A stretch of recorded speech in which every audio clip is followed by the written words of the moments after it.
Hello everyone, I am Silverette and we are back with Pathfinder Wrath of the Righteous. I recorded a few minutes and then there was a crash. So I'm only behind a room, which we're downstairs. We finally went downstairs and this is honestly the very beginning. I tried to get a save point close to where the last video ended. And this was basically right there.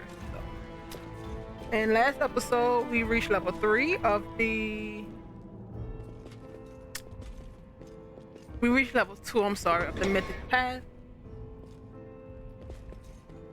Saved Sela. And now we're downstairs, which we skipped. And after that, we are going to try to finish clearing out the area.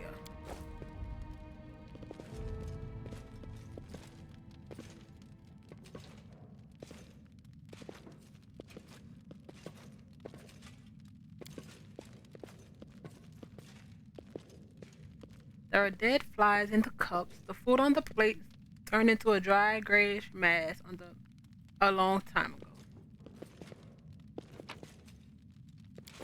And also, what we can do, You require my Ninio, unbiased opinion? we're skipping necromancy because that is her opposition, and abjuration.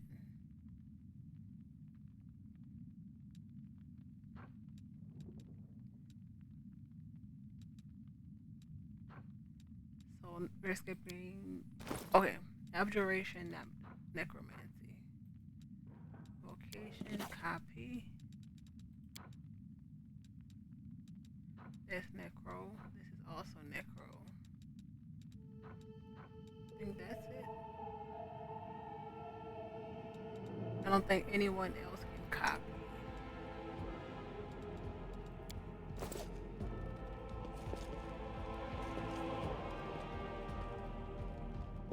We march ahead.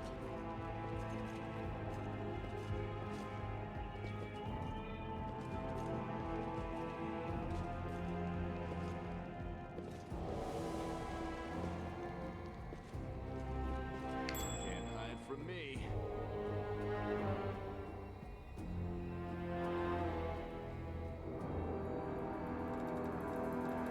What's on your mind? I wonder. The spirits guide me.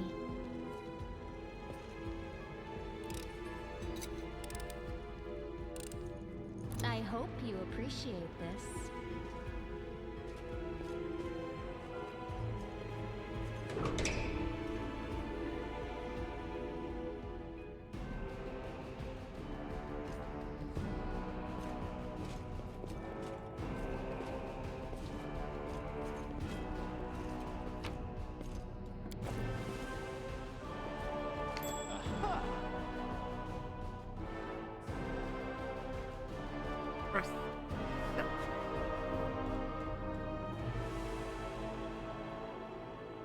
And there is a golem. First, can we do this?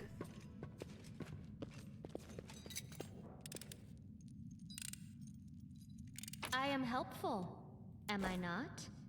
And before we do anything here, Our path leads on.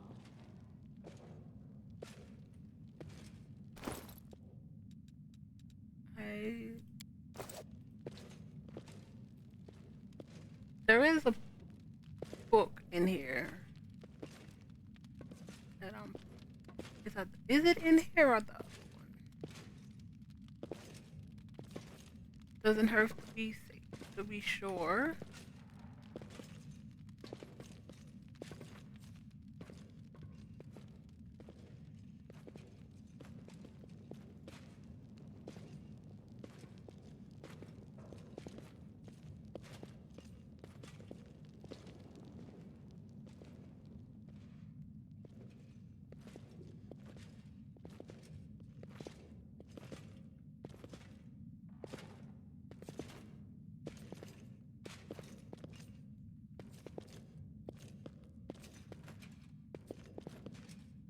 Defeat is not an option.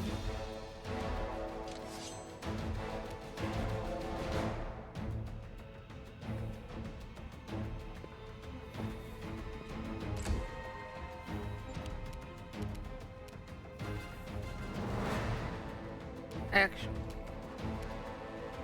Keen.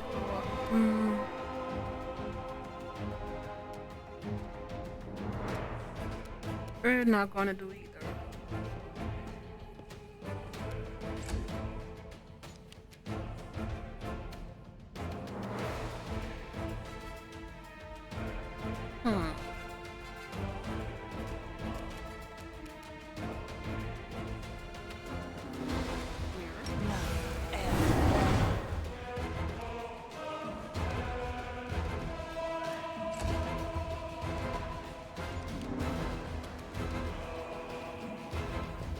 And the crazy part, before the crash was right after this battle.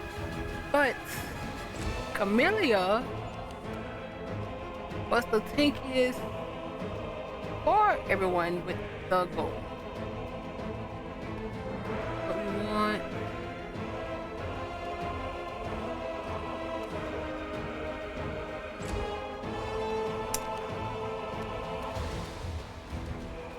You've crossed the wrong mongrel. Yeah, because he has a DR adamantine reduction of 10. You have a scroll of bliss.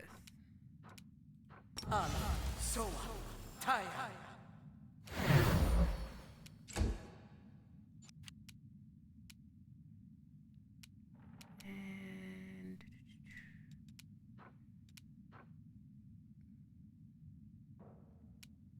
let's go here and fighting defensively. The light take you! Mainly because we want Ninio to just be a tank right now. It's take attack.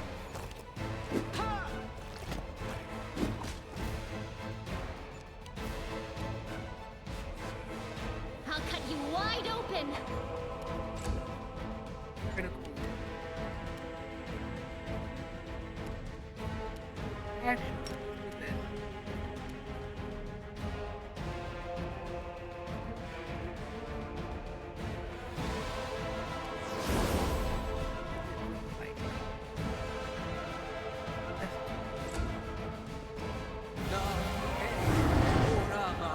And a mirror, so we need to keep them somewhere in the back because they're going to be rain.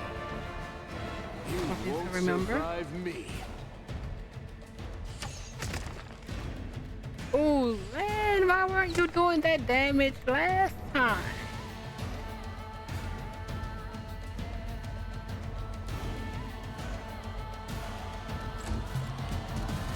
Well, technically, you were barely hit. Out of my sight. So we'll take it.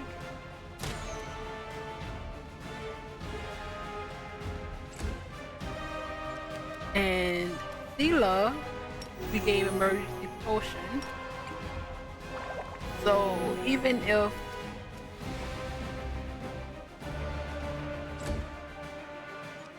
like with a lay on hands, she can use potions up to around maybe 3. Oh, come, why?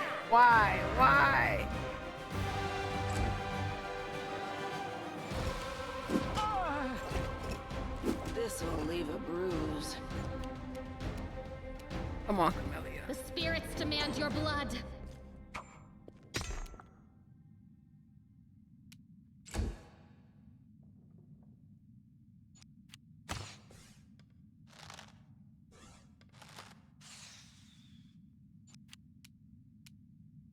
Okay. Let's heal Sela.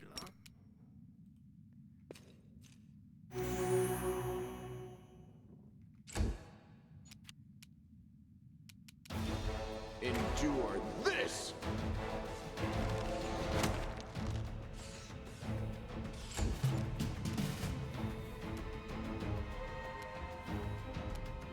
I will see to your demise. Even if he hits, they'll probably be reduced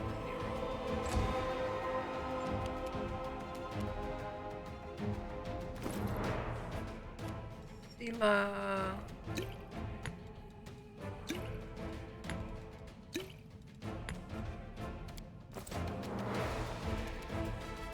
12.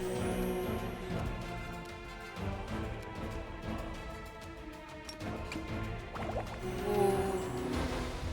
And action. A standard action.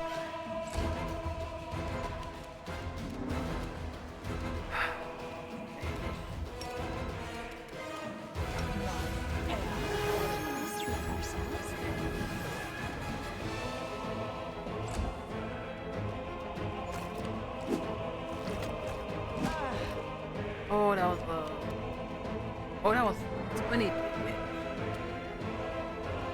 You are today's sacrifice.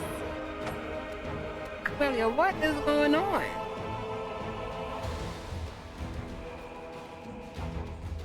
Roll the 2 for first.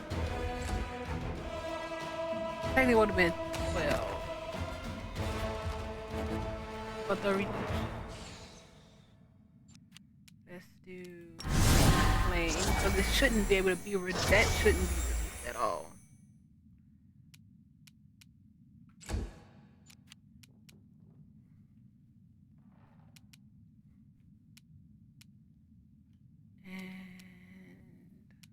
Make every strike count.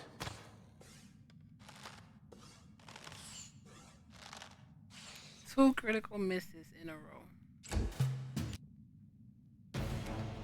Precision and grace.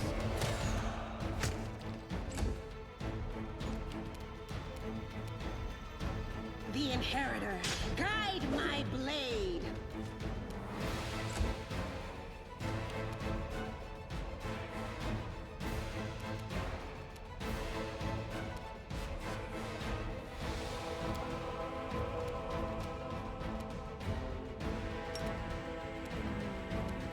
Let's try it.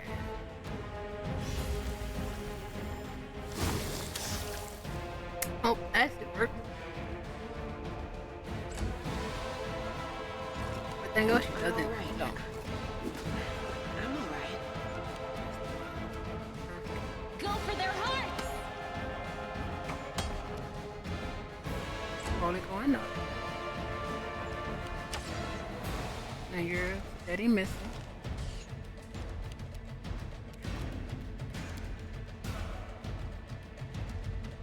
Attack!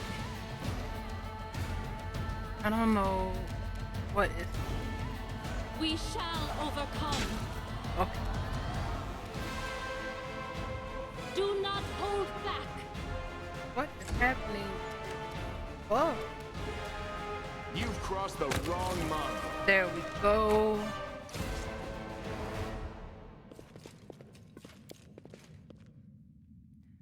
The bed sheets have yellowed and the blanket has been eaten by moths. Let's see.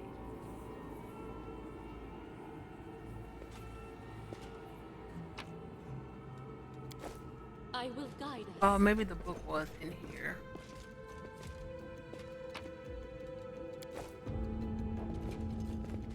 Yeah, it is.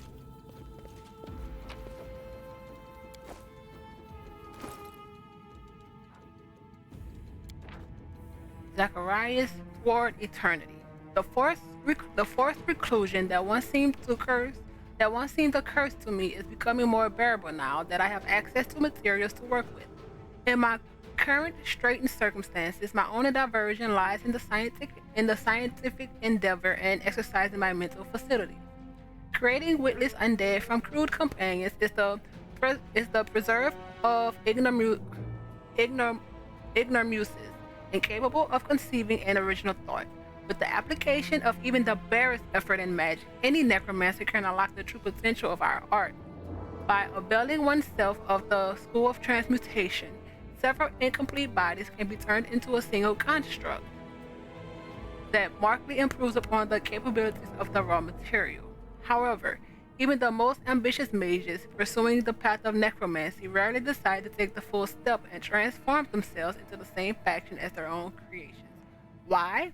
What drives such powerful revulsions to undeath among those whose life is criminally short?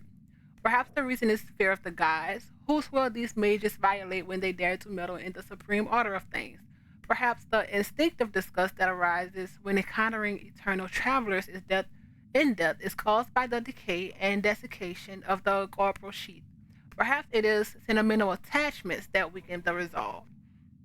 Not every mortal is capable of ascending to lichdom. Each one of us who has attained such a state has traveled an entirely distinct path from that of our peers, but we were united by one of the same goal, to which we drew near with all the inevitability of a knife hurling towards a heart. In truth, ascension begins not with the knowledge of the art or creating a phylactery, nor with the books of advanced necromancy, but with the creation of an immutable and incorruptible ideal in the mage's soul, the ideal of immortality. What did we learn? Something forage or get?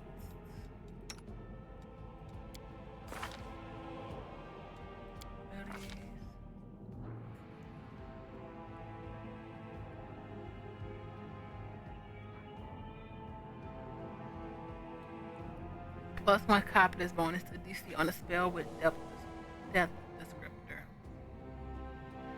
Okay.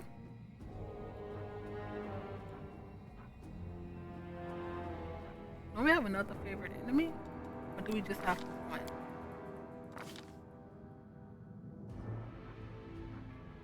Outsiders. Or we have the Fae as well.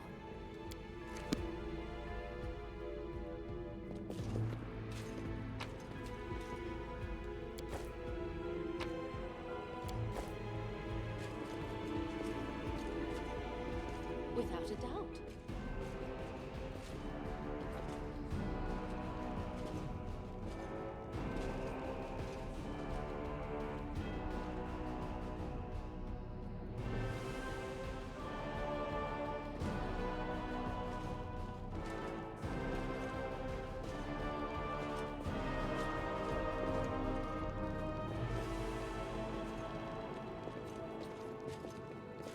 Oh, wait. Sela. You are basically down on your luck right now. Oh, that was 10.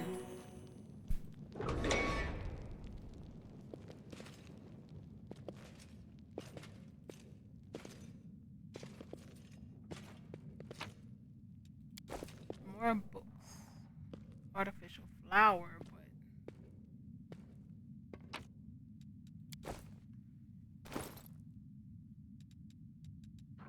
read this one already.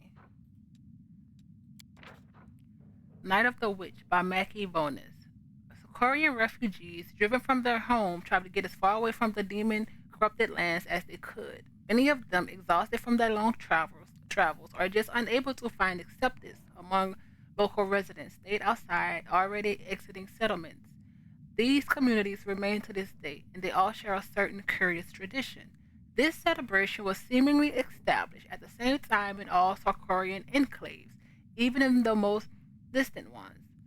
The event bears several names: Night of the Witch, Borlesh's Verdict, Bonfire Night, among others. The preparation begins several days in advance. The adults craft an enormous effigy of the most hated servant of the Abyss, the witch Arulu Vorlesh, who opened the tear between two planes and thus earned the title Architect of the World Wound and Betrayer of Humanity.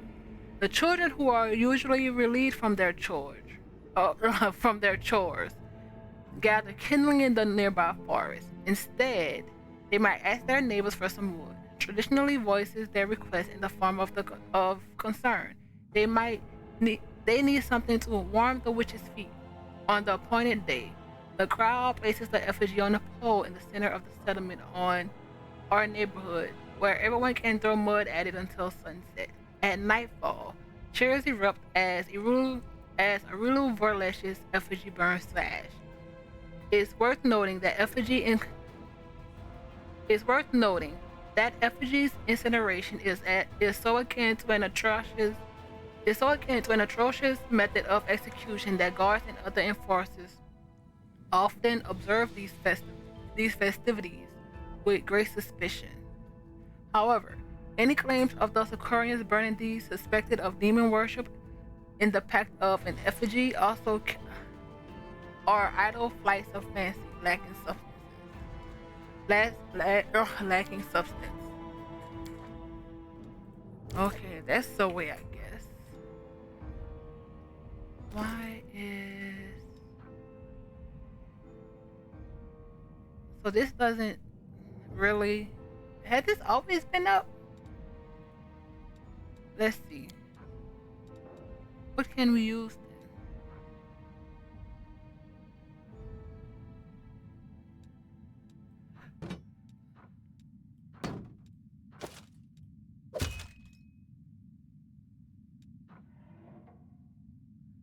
Did we just go from 27 to 29?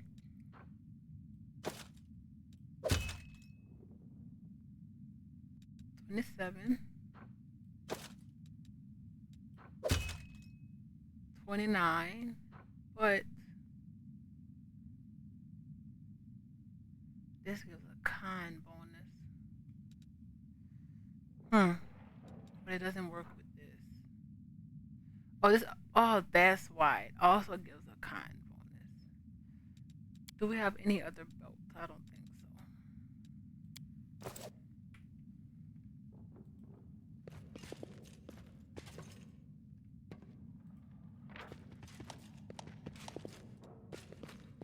You have equipped the half plate bonus on Seal. It limits the dex to AC.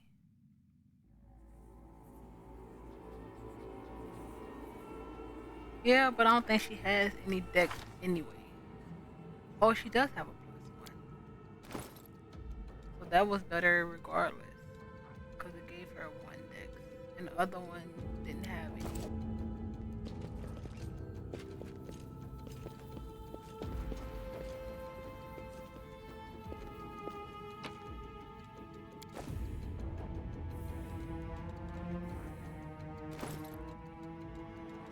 Chorus Lost.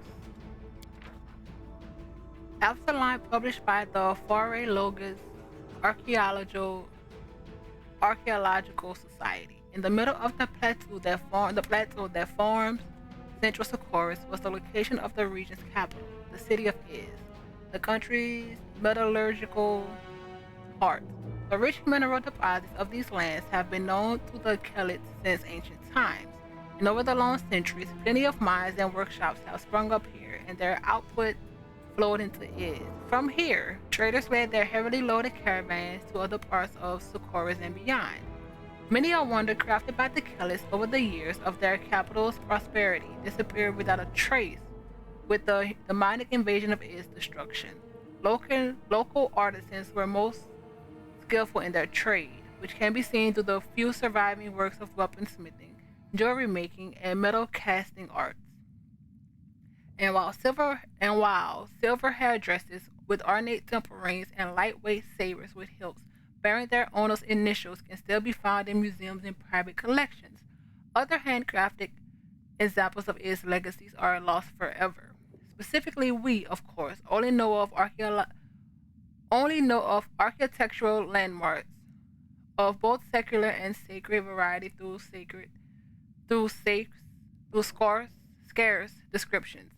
Meanwhile, local stonecutters who recognize throughout all Socorus as many palaces, temples, and monuments decorating other cities were made by the hands of artisans from Iz. Isn't that where the Golden Minot camp was made?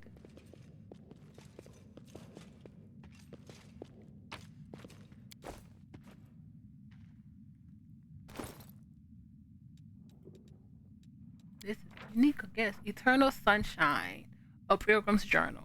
I failed to resist temptation and quickly doused my weary feet in the holy waters of the oasis. I washed my feet off first, for it would never do to desecrate a divine fount with the dust of the road. The sunset danced upon the surface of the water. I closed my eyes as my flesh went numb, in yearning of anticipation of a miracle. On the road, pain had gnawed at my heart, but now it melted into the holy water, and my sorrow seems to fade away. I looked into my heart and questioned the purity of my thoughts. Was I worthy enough to escape my torment? Would Serenway give me a sign? I was prepared to greet the sound of flapping the wings. The fever overwhelmed me. I sensed the divine rays, but the sun had set. The light was coming through my eyelids. I witnessed the figures of Serenway and her angel. I dared open my eyes, but they were heavy, as if burdened with all the weight of the sun's heat. Sleep dawned upon me. Forwards. Honestly, I would like to know more about Serenway.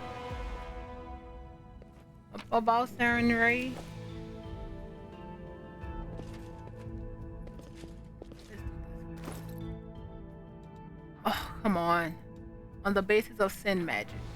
The rules of sin magic are in the 7 virtues of rule laid by the Archmage Sin, sovereign of the Thessalonian Empire. According to his teaching, the virtues charity, generosity, humility, kindness, love, temperance, and zeal were a gift from one of the supreme goddesses of the empire, Lasala. Only just and wise rulers would be deemed worthy of receiving these high rewards. A metamorphosis, however, turned the 7 virtues into 7 sins. In Thessalion, the 7 strong mages named Ruin Lords had been made governors of each part of the vast empire that had grown beyond one human's control. Emperor Zen's reign ended when he died at the hands of his own stewards. Well, I didn't know that. We just know that. Okay, let's continue. With the emperor disposed and a puppet installed as his replacement, these Rune Lords became true masters of their territories. Plotting against each other and warping Zen's tenets, the mages gradually perverted the 7 virtues, while becoming manifestations of these corrupt aspects: greed, lust, pride, gluttony, envy, and sloth, set into the lands of Thassalon, plunging the empire into the depths of depravity and profligacy, causing it to crumble from the inside, and even through earthfall brought the end of the nation. Did not put an end to the Rune Lord's misdeeds, for each of them had foreseen the calamities and did all their power to prevent their death in the disaster that destroyed Thassalon. History of the World Wound. Nerosian, published by the Royal Court of Mendev. Demons and their worshippers have long been active in the vicinity of Socorus. Even back in the year 4433, the Abyssal Horrors and Aradin himself waged a grand battle in the region now known as the World Wound. I don't know. I'm curious about the story, but I'm also curious about Aradin's name comes up a lot. And we know that there's no proof of his death, that he disappeared and Iomade took up the mantle of what he stood for, and because she was one of his like deities under him or something like that. Let's continue. The forces of good had triumphed then as the god of humanity defeated the Scari's minions and drove the surviving demons back straight into the waters of the Lake of Mist and Veils. Lake of Mist and Veils. That's a cool name. Why did the denizens of the Abyss have such keen interest in the northern reaches of Avestan? To the dismay of all mortal kind, Arulu Verlesh answered this question and has consequently gone down in history as the architect of the world wound and the betrayer of humanity. Born of humans, this fiend felt such hatred towards her own kind and was filled with such boundless selfishness that for the sake of ascension and power, she pledged herself to the Abyssal Lords, an adept of the arcane judged by the Sicorians in the prison fortress of Threshold. She accomplished something that the Descorites who perished in the lake had failed at previously. She ripped apart the planar fabric that had been thin in Socorro since days of yore. Her thoughts and will thoroughly corrupted to mirror the foulest depths of the abyss. Arulu Vorlech forged a deplorable alliance with the Scari and began hatching the heinous plan that she put into motion in the year 4606. It was then that Arulu and her accomplice performed a ritual that cut open creation itself like a knife and left a festering tear in the material plane that would never heal, the world wound connecting Galorian with the abyss. By a tragic coincidence, or perhaps by some evil intent, the world wound was created mere weeks after Araden's death. Millions of Araden's followers and priests across the world was filled with the horror and despair, namely reserved to orphan children, partially explaining why humanity did not realize there and then the sheer threat of the newly opened Sicorian portal, taking advantage of turmoil in the mortal world. The Skyri drove his forces to attack the defenseless Socorus, and Arulu Vorlesh, who had been rewarded for her betrayal, started on her path towards demonic existence. I'm still curious on how she became a demon. And we learned something new. And if it wasn't for the fact that the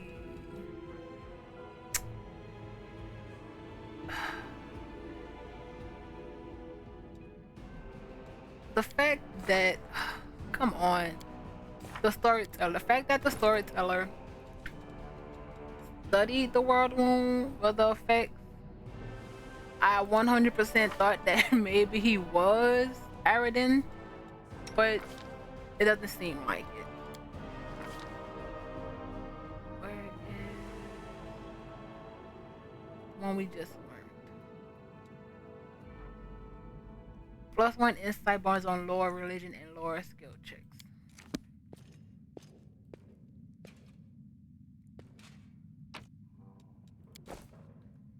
So many books. Crusade Chronicles. In the year 4606, the expanse of Socorus was tainted by the swollen absence of colossal proportions that was the World Wound, a tear between Golorian and the Abyss that led thousands upon thousands of demons onto the material plane. In the long years that followed, the Caliphs of Socorus once fled or fell, outmatched while fighting for their home. In the year 4622, the Church of Iomade announced the beginning of the First Crusade, a blessed war against the demons that had destroyed Socorus and now threatened neighboring lands. Valiant warriors, led by Queen Gaffer herself, pushed the abyssal servants away from their borders and returned home victorious. The year 4630 marked the end of the First Crusade, so that took 8 years. Numerous fortresses and garrisons were established in those years in former Sicorian lands. The outposts duty-bound to watch over Mendelf borders. 8 years later, in 4638, the world was suddenly expanding to 4 times its previous size, unleashing new monstrous hordes. The worst of the blows suffered by the Crusades were the loss of Dresden, a fortress city that used to serve as a base for many a military operation.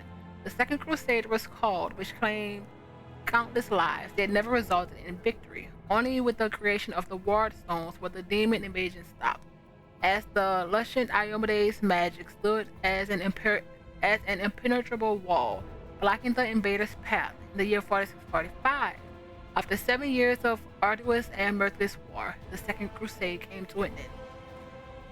The Third Crusade was declared in 4665. By this time, the Crusaders were fighting a war within their own ranks as well. Over the years, many abyss-serving cultists and spies had found their way past Mendevian defenses. The Third Crusade reached the apex of an inquisition that mercilessly purged heresy and demon worship by fire and sword. The crusade was called off in 4668 after the atrocities of interrogators had provoked sufficient upheaval and disconnect among the populace. The Fourth Crusade was instigated by demons in the year 4692, when they broke through the protective barriers of the Waterstone. With righteous fury, the champion of Mendel fight the demons for 15 years, aiming to put an end to the old threat. But by the conclusion of the Fourth Crusade, which ended in 4707, due to a shortage of supplies, the manpower decisive victory was just as remote a possibility as it has been for all the previous crusades. And we know that we are in the year 4715. So the Fourth Crusade ended 8 years ago.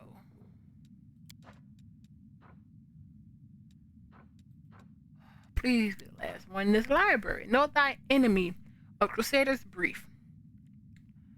Published funding by the Brotherhood of Crusader adherents. Remember, Crusader, your foes are many, and each one is devious in his own way. In the lands of the world, when two demonic masters rule, learn to distinguish their influence and their followers. The Scari is a demon lord who commands locusts and other crawling pests. It is an all-devouring wave that swept away all that is bright, majestic, and pure, leaving behind nothing but decay and ashes. For a few years, this evil fiend and his lackeys have been sowing death and suffering all across Galorian, sending one horde after another through the world wound and onto our plane.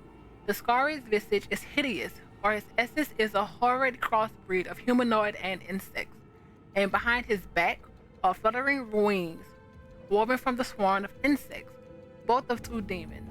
The Scari despises both his brethren that were once mortal and his own human followers. Knowing of this disdain, the cleverest of his cultists seek ways to transform themselves into full-blooded demons, and to this end they attempt some of the vilest experiments of their own flesh. The Scari has been behind the horrors of the world wound ever since its creation. However, the other demon lord Baphomet joined him only at the onset of the Third Crusade. The goat-headed demon lord is cunning and slippery, and where his unholy kin makes his way through the brute force, Baphomet prefers deceit, corruption, and backstabbing. Many noble houses try to preserve their minster of exalted dynasties, keeping to the worship of Baphomet as a family tradition. In truth, the cultists who call themselves Templars of the Ivory Lambert are searching day and night for weaknesses in the Crusader ranks, and doubtful minds to corrupt, a wavering heart to break, an ember of cowardice to fan. Beware of the cultists of Baphomet, and for they may be standing next to you, looking over your shoulder and laughing at you, and laughing at what you are reading. Oh.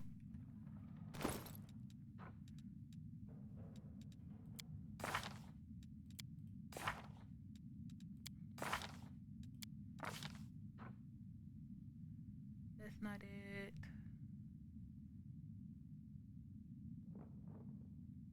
This one. Plus 1 perception and stealth. 10 hit points. That was the best one yet.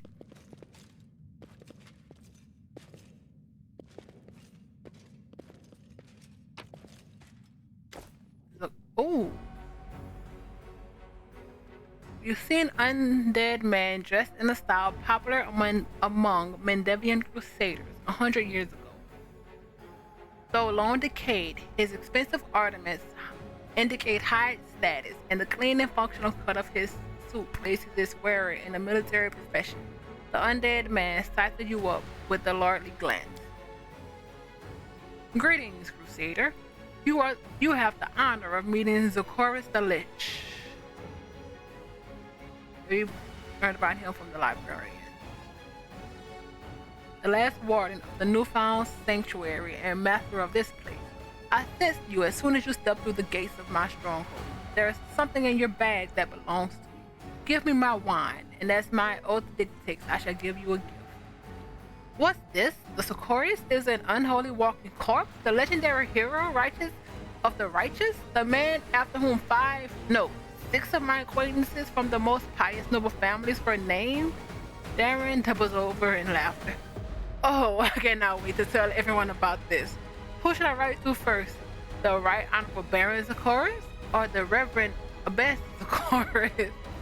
Cedar grips her weapon and chokes out an oath. A lich. An actual lich.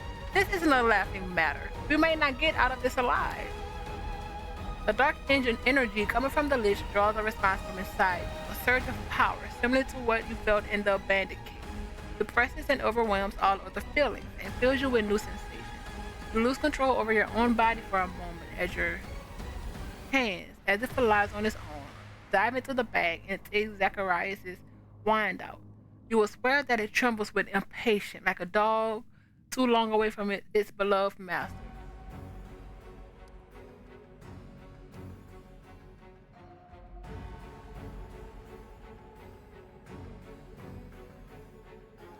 What do you want from me? Annoyance rings in the lich's voice. Give me the wine and humbly beg for my help, and I shall beg, and I shall not deny. If you show yourself a worthy crusader, I shall prepare a ritual that will turn you into a lich. You will become an immortal being, and all shall bow down before you. And you won't even have to devote your short life to preparing for this great event. By the time I find preparations for the ritual, you won't have aged even a year. I shall be freed from my magic oath and may finally leave this place, and then you and I shall never meet again. A lich for a crusade, Commander. If this comes to pass, I insist on being in Cousin Godfrey's presence when she hears the news.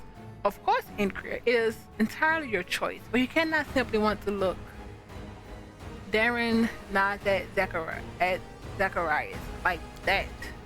Don't listen to him. No matter what he's got or what promises he makes, you'll be turned into an undead. That's not just shedding some unwanted flesh and blood. It was spilled the day of any and all humanities you currently possess. It is evil. Too bad I didn't get such an offer. Girl, you must say yes, and I will record the metamorphosis happening to you in the encyclopedia. Do it. If not for yourself, for science. I want to know more about you. What exactly would you know? My feats are sung in legend. Surely every crusader knows of them. Life beyond death has been a tedious term of imprisonment in this fortress, surrounded by foolish and maddening demons. My only occupation here has been observing the crusaders retreat further and further, losing city after city. The day those vacant mortals gave up Dresden, I stopped calling myself a crusader and began to despise them.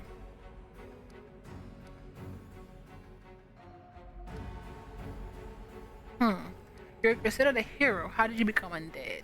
Grinding his teeth, the lich answers. I was no hero, but a talented fool who struck off to the crusade to entertain his pride.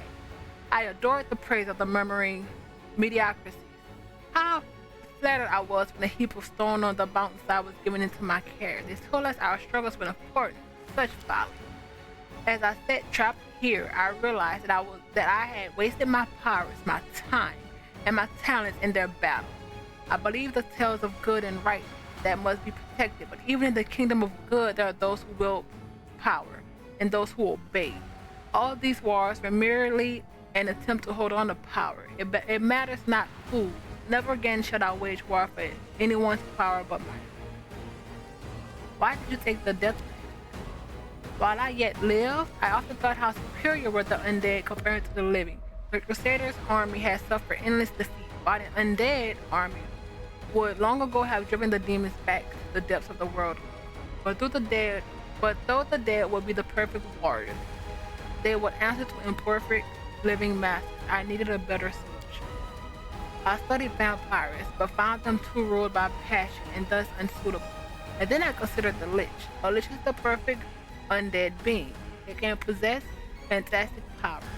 Its mind survives the transformation and it is eternal.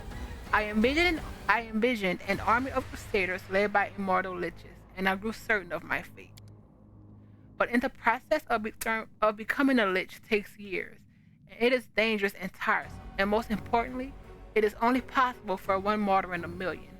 Thus I began to work on a ritual that would allow any mortal to become a lich. all without decades of practicing magic or even wielding any magic power at all.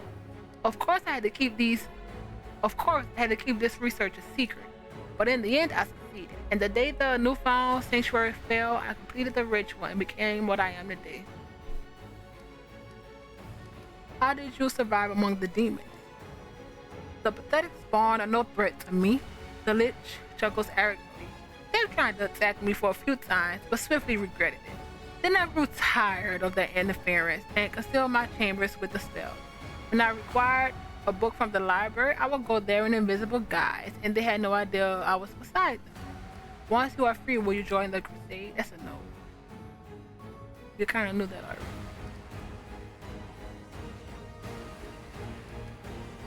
The Lich responds to mocking laughter. Become a crusader again? Not a chance. I've already given them too much of my time, and I killed enough demons. Now, when we are finished, I shall be on my way, and the crusaders shall pray that our paths never cross again.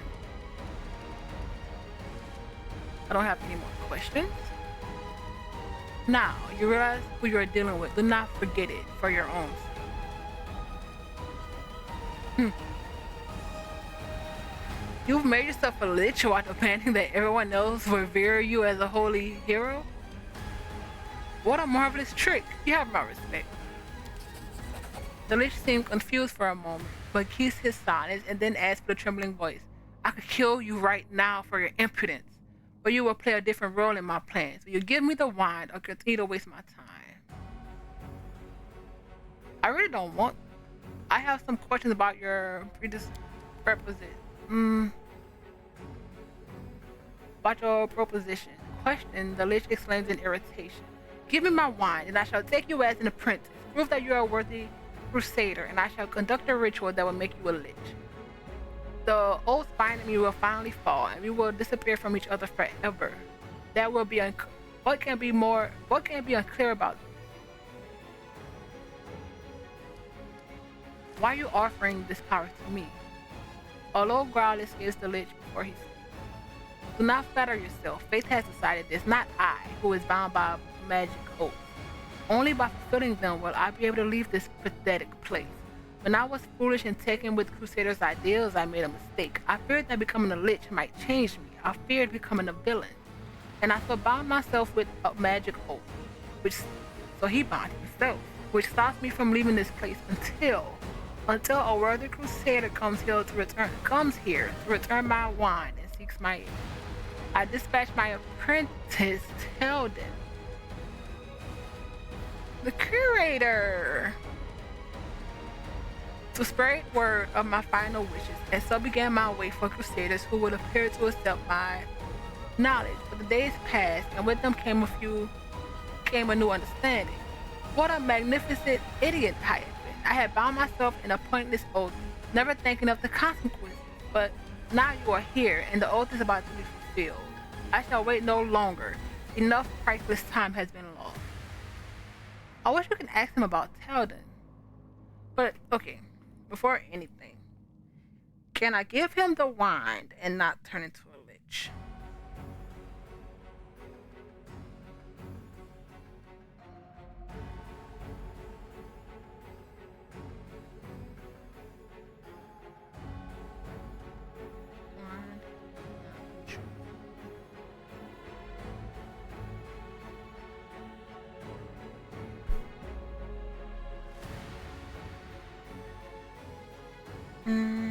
Let's see.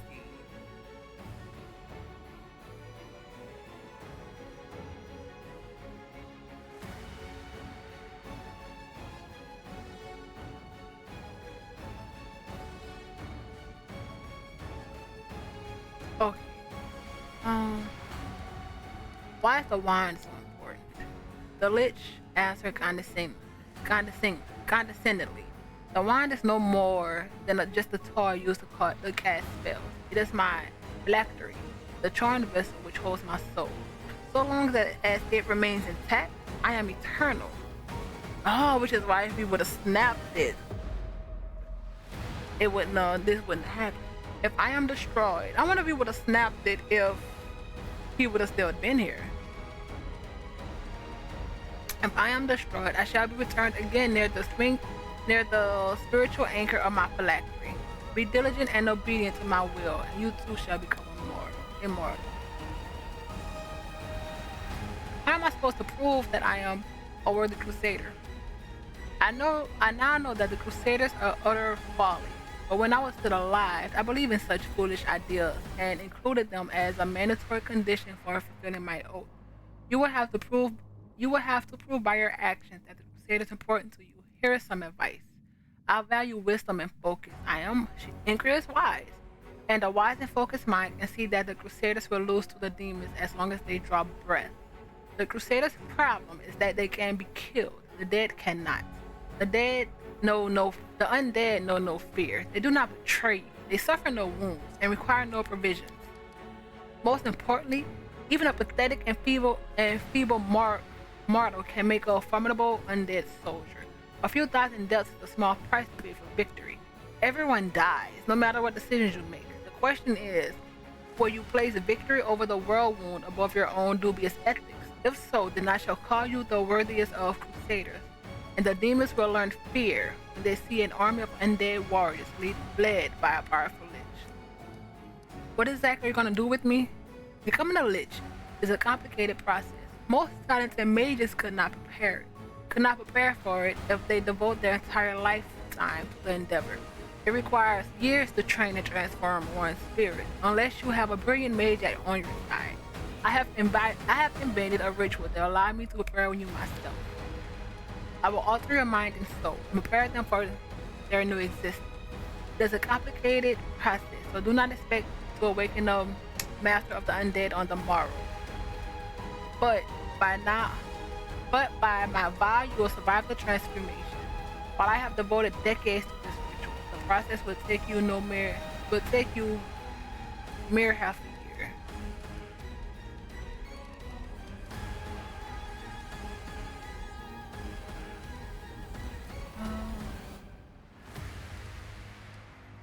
So as long as I have the wand, you are in my power. Zacharias' answer was a sneer. That will be most convenient for you, wouldn't it? Sorry to disappoint you. If you refuse my instructions, I will kill you, and your corpse will deliver my wand back to Ganaris. And I will wait for another 100 years until another crusader comes to my door. But I value my time, as I suspect you value your life. It is better for both of us that you heed my word. Everything is clear. Sir Lich, may I offer myself as a specimen to be transformed into a lich? It's the only way I can experience and partially record all the sensations of this magnificent process. You must see me as a colleague. We are both devotees of science. The lich fixes his cold gaze on Nilio. You are not the bearer of my sword, of my wand. I have no interest in you. Take your time to think about it. Your name will be immortalized in my encyclopedia after all. No. You didn't even ask what an encyclopedia was. It will gather all the knowledge in existence from across Valorian, without any division into black and white, just dry, exhaustive facts. This will be the great book to determine the direction of the advancement of science towards a happy future.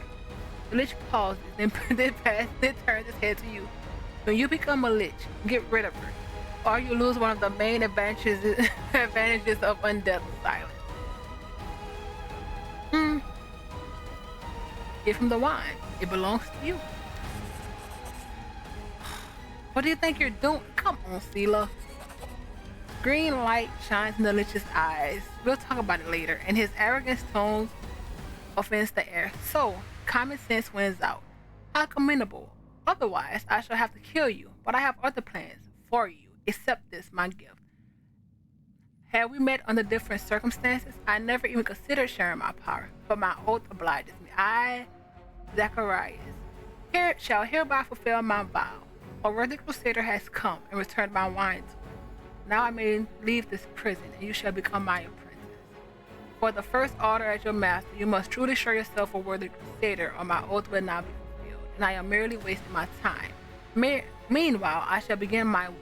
I shall reach the very depths of your soul to alter it, ready for eternity. The lich chuckles dryly. I am pleased that fate has sent a capable apprentice. The screams of the demons you've killed were most pleasing to my ears, especially the screams of the pathetic. Ooh, I wonder what would happen if it would have came before fighting him. Especially the screams of the pathetic Luckyneth, who thought Nookineth, who thought he could call himself master of my fortress. You showed skill and promise, and he was a worthy opponent for you. But I promise you, and I shared all my power with you, those such as he will be insects beneath your feet.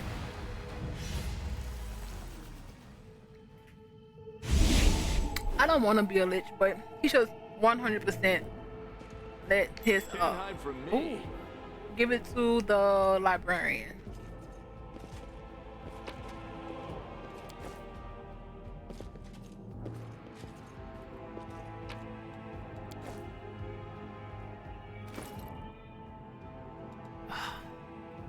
Something we've already read. Thank you. This has been a read. Oh, what is this? Devil Imp. Imp provides a +2 profane bonus on trickery and skill. And that is 100% going to Woodjuff whenever we get him back. I will give it to Darren, but Darren doesn't really have stealth or trickery.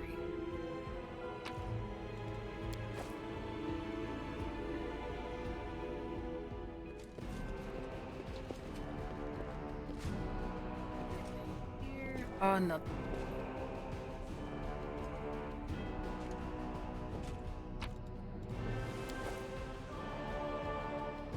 Sister of Mercy, Memoirs of the Second Crusade.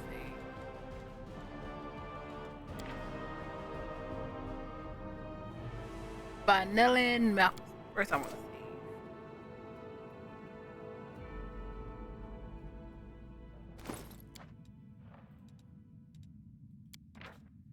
By Nellen Malchester. Magnamar Silverbank Spiritual Literature Publishing House. We gather again for the common evening prayer in the field all together, setting aside our disagreements, or rather politely pretending to have forgotten them. Arrows of sharp looks fly around the tent. The servants of Sarenrae look askance at the servants of The servants of Sarenrae look askance at the servants of Asmodeus. The priest of Gorum, who come to the prayer in armor covered with blood, makes no attempt to conceal their disdain for those such as me, who are not rushing to the front lines of the battle. But what can I do if my weak, soft hands have been taught gentleness, not violence? I catch a glance at the priestess of Shaylin, squeamish, compassionate, surely, and full of prim smugness. She will never stoop to do what I'll do for our fighters, but I know of no higher service. Some fellow believers told me that during times of war, we must forget the tender side of the Savior's thing and turn entirely to her formidable, punishing image, for there is no place for love on the battlefield. But I do not agree. Here, everyone is ready to punish, but who if not us will bring love? We kneel and I pray the unquenchable fire, my lady. Take my eyes, for they can no longer witness the horrors of the world, or see beautiful bodies broken and torn asunder.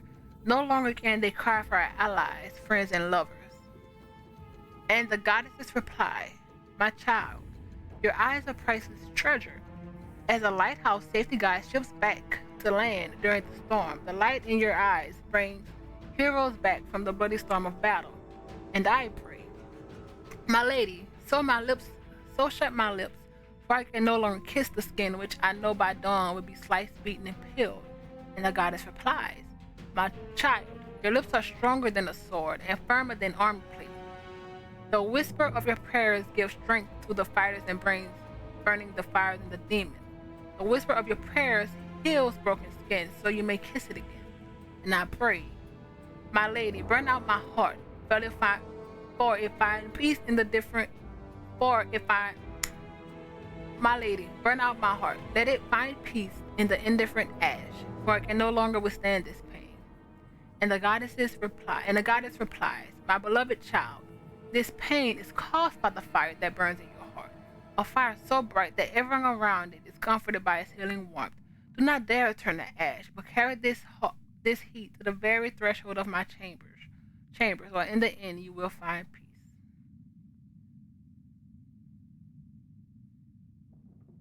And who is this person? Who is she a patron to?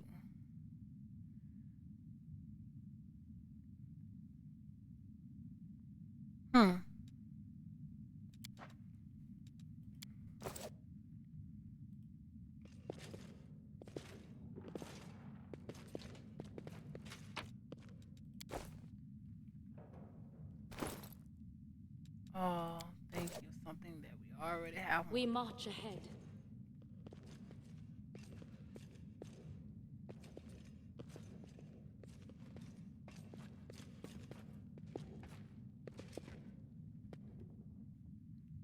And what is through here?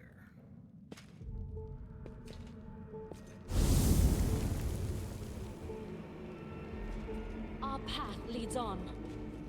That is quite a Oh, discovery. nope. Are we ready to move out?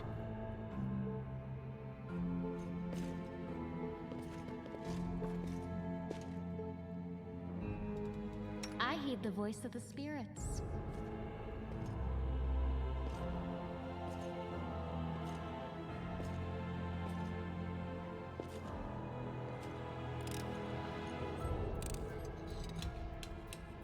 I am helpful, am I not? Yeah, you are.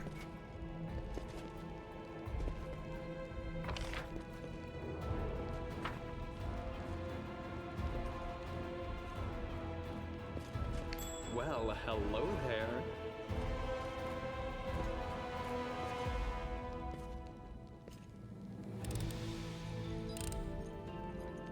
I hope you appreciate this. Uh-huh.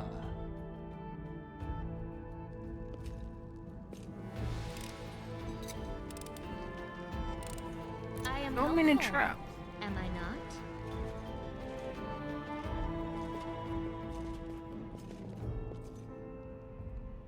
Why not? Was this a study? Ooh, what is that? A specter. You can trust me. Camellia, you. At your discretion. Camellia, Well? come on.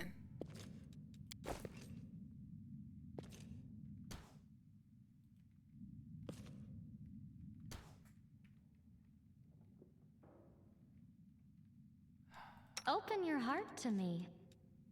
And we don't even have any more.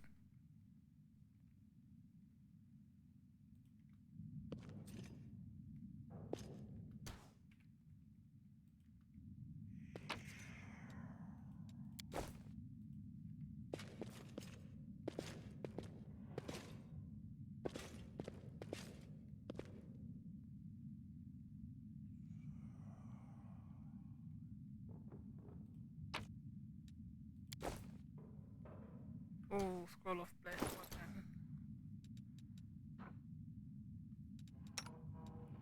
You should be able to use it. Use.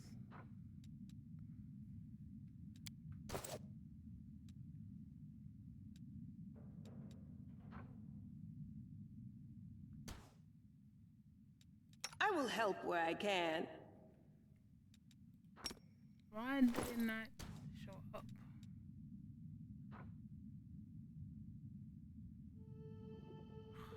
This is already a blessed weapon. I'm going to be so upset.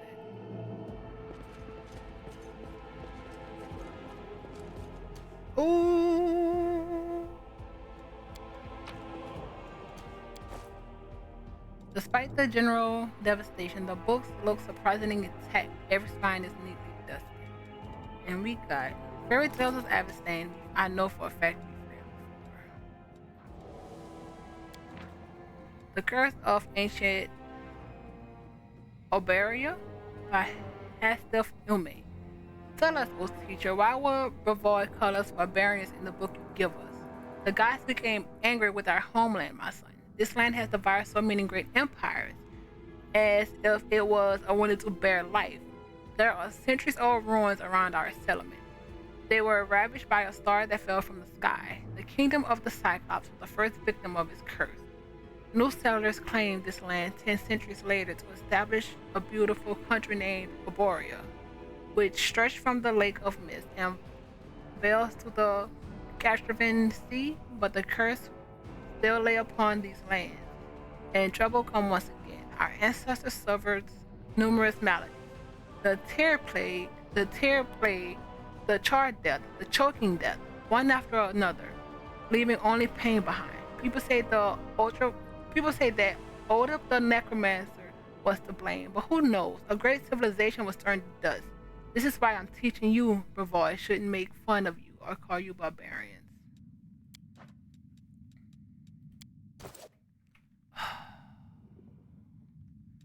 Always be ready for the worst. We will prevail.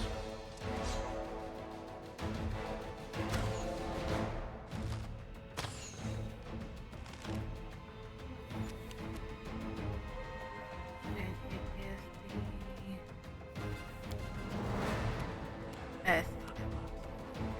Actually, does this work on... Are you undead? You are. I'm gonna keep this just in case. And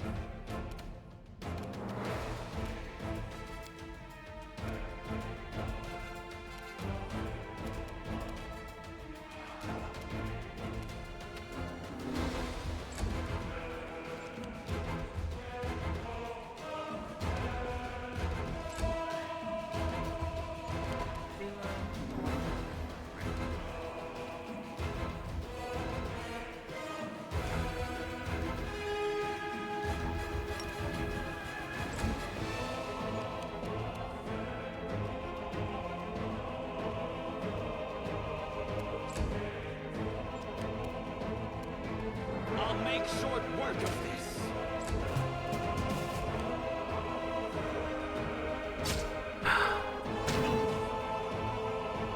oh, pull up. You're irrelevant.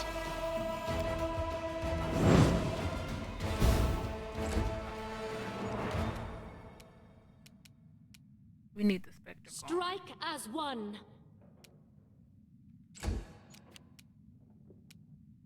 You won't survive me.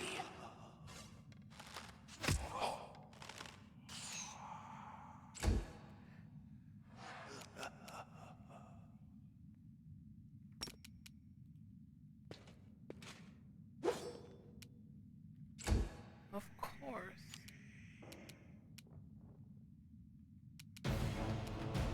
I'll cut you wide open.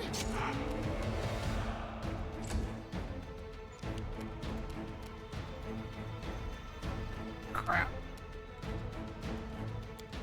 Darn.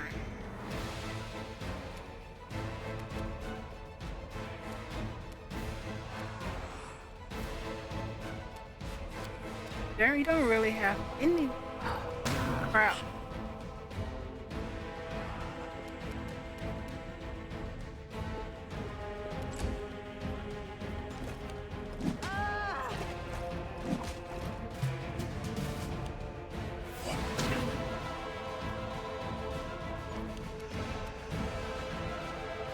You should have listened to reason. 5, there's something.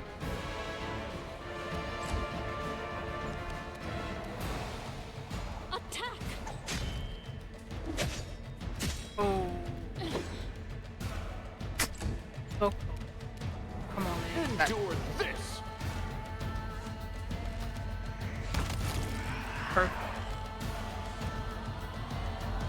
But you missed the other one. However,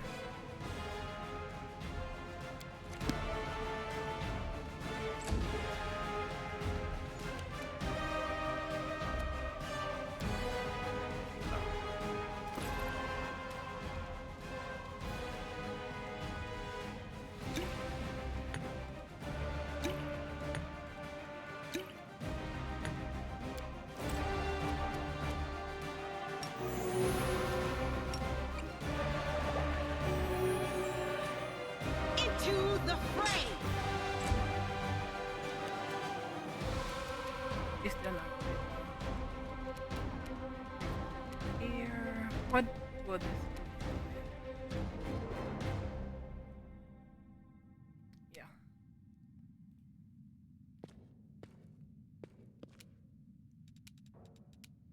Out of spirit.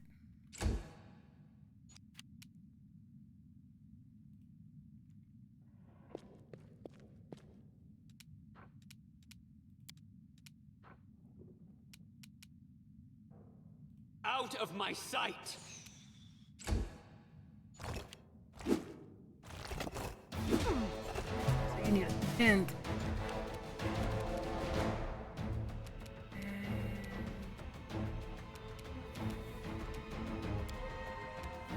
It's gonna be bad. No.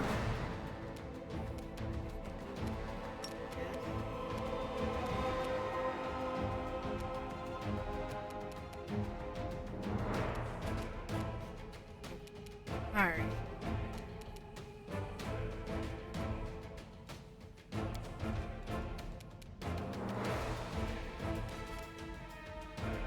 Mind over muscle.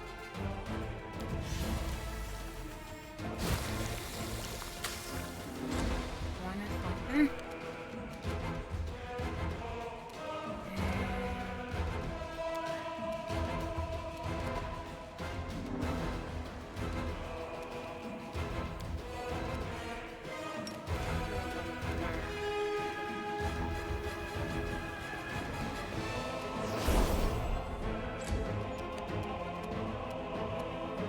Make every strike count.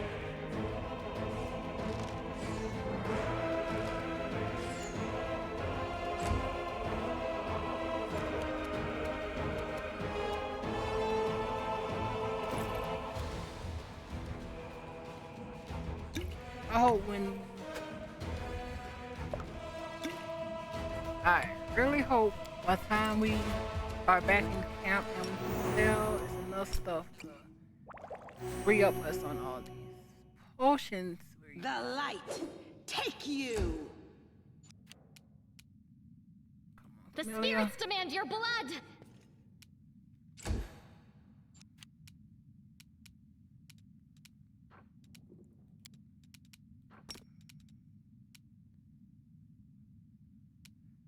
What? Does go up a little. I will see to your demise.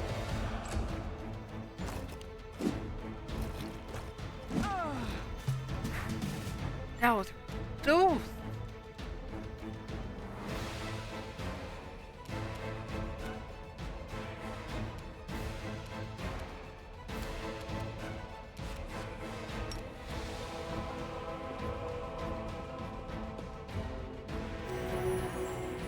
Do you have enough?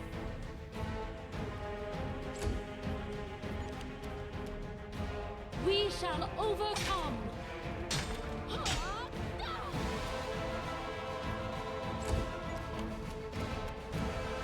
You've crossed the wrong mongrel.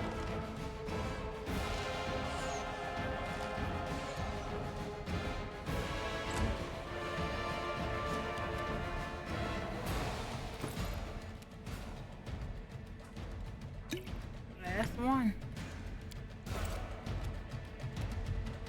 Well, No glory without risk!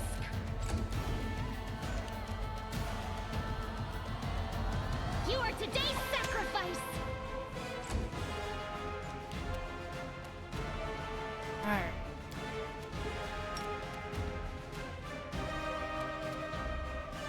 What is it with Darren not being able? Precision! Can he not use the scroll? Wrong person. Wrong person.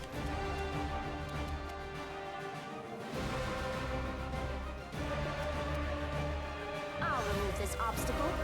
You are not supposed to go for her.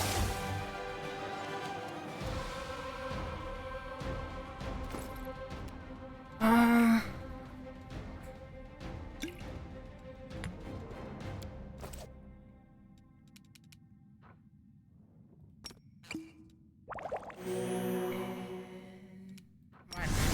Because after this, we are resting.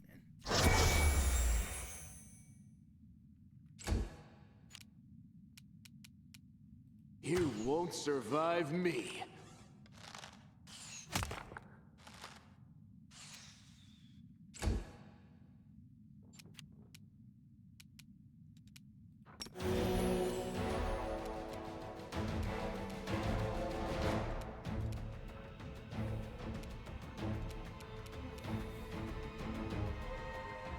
Into the fray!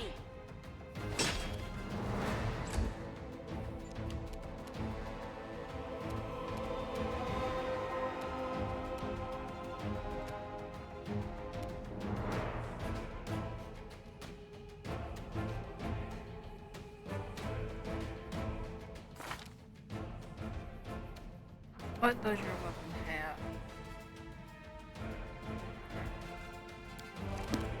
What does this do?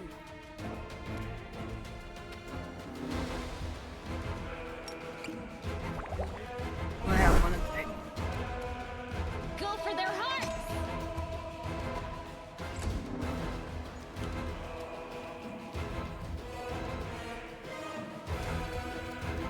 I'll make short work of this.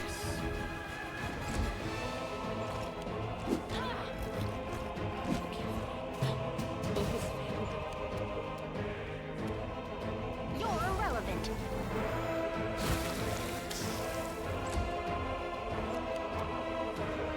And come on. Endure this!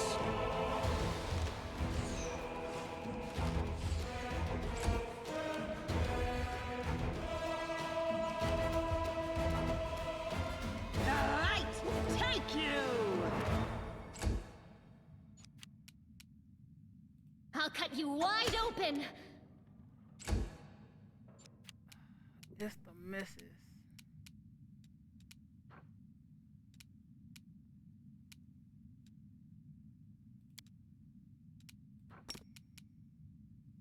We can do that, but not a heal? We have to look into this. Out of my sight!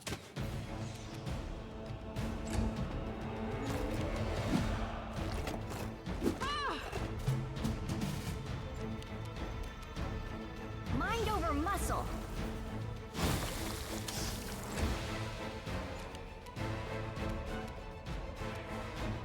Make every strike count. You need at least one hit. And all three miss. The inheritor, guide my blade! The spirits demand your blood. What is happening?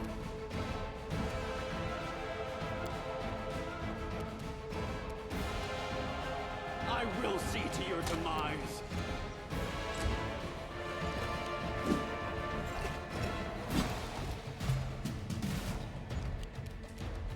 We're doing work. Should have listened to reason.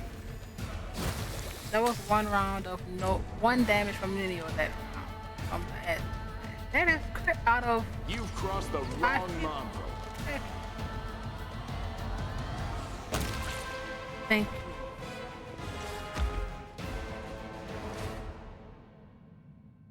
Save.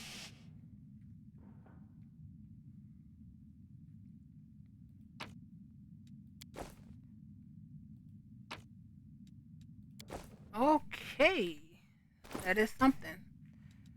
Let's see. A book we already have, thankfully.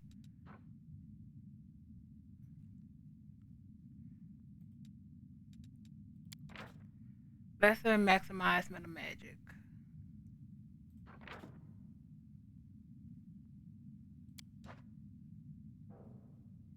Saving throws. Ninio.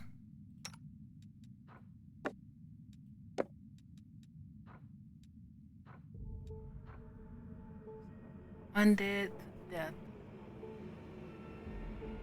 Oh, Darren, this is so you right now. And what is this? Oh. Game, I love you just a little bit more right now. Even though I'm not using that right now. Let's use one. And then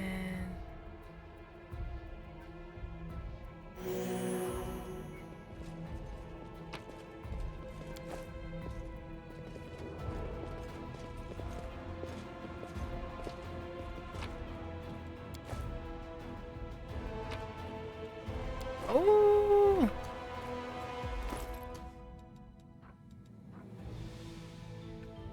usable item. This book allows you to summon a demon or angel once per day. If the owner is evil, it will summon 1d2 plus 1 Monadic devils. If the owner is good, it will summon. Huh?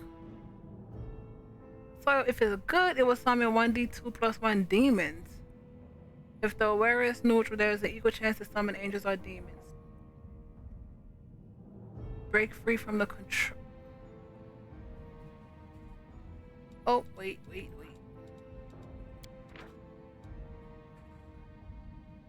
There is a equal chance to summon angels. If there's a 10% chance that the creamers will break free from the control and start attacking the owner.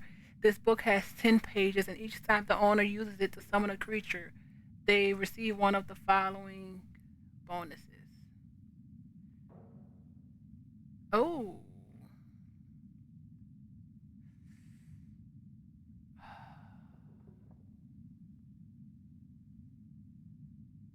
This is actually amazing. The cover and each page are divided into black and white halves. The former is dedicated to demons, their power, and their destructive nature. The latter is about angels and their knowledge and protective size. The further you read, the more you realize that with each page of the script becomes less and less legible. By the end, you are not sure what you see, but you can say for certain this research drove the conjurer to madness. And I know who to put it on. This is 100% going on Darren. But what are we taking off? We're taking off that shield of faith.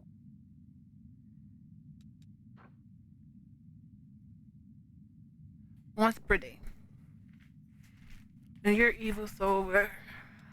That's fine by me. That was worth it.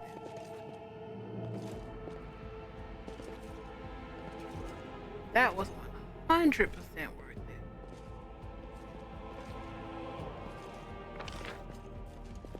Oh, we still have to go. Do we want to? Yeah. Do we want to rest?